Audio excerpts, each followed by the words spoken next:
Sa 175 days to go before Mother's Day 2024 sa May 12 sa Pantala.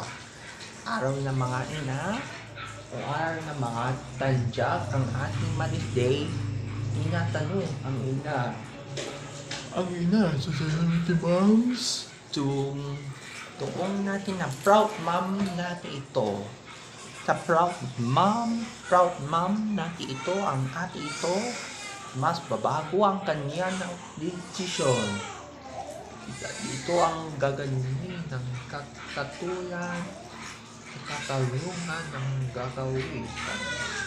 Isang moms na ito, bago ang kanya ng ginagawin, katapuso ang walang pinabasayan.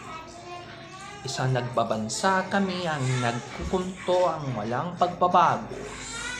Ang isa ang nagiging sa pag-aasa ay hindi tayo na mga pagbabago ang kantunan, karapatan at mga kinukuligan.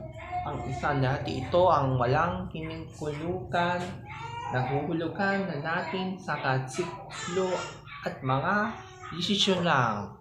Pinabago ang kapuso sa mga susumbla at mga tinutuntun ang mga tuntinin sa mga araw na mga serbisyo.